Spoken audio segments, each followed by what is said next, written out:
In the book of Deuteronomy, God's promise to never leave us or forsake us appears twice in the opening verses of chapter 31. It's a promise that is mentioned for the purpose of informing Israel that God will be with them as they enter the land that He promised them.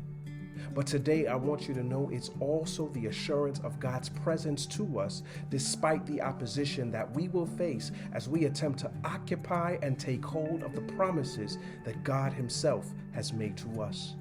The challenge that many of us have, however, is living that out in our daily lives with assurance.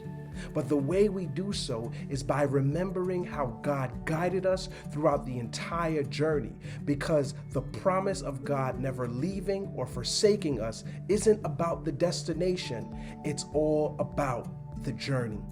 Because the one thing that the destination itself does not provide, again, the one thing that the destination itself does not provide us with is an indicator of how God operated in the past on our behalf.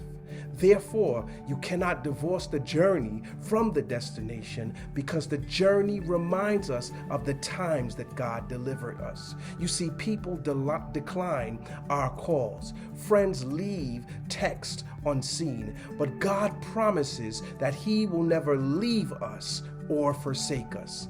And prior to making that promise, He said to the children of Israel, the Lord your God Himself will cross over ahead of you. He will destroy these nations before you, and you will take possession of their land. And the Lord will do to them what He did to Sihon and Og, the kings of the Amorites, whom He destroyed along with their land. And what these words help us to see today is the danger in disconnecting the destination from the journey, because it was during that aspect of the journey that they learned that God was reliable. It was during that aspect of the journey they learned that God was dependable. It was during that aspect of the journey that they learned that God will defend them.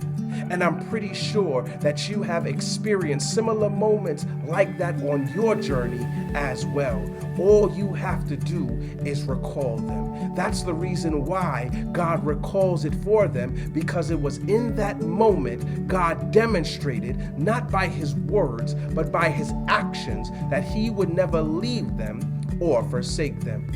And He is more than willing, He is more than willing to do the same for each and every one of us today. All we have to do is remember the times that He was there for us, because His presence in the past provides us with the assurance that He will be there in the future for us as well. Therefore, go forward in the power of God's promise that He will never leave you or forsake you. God bless.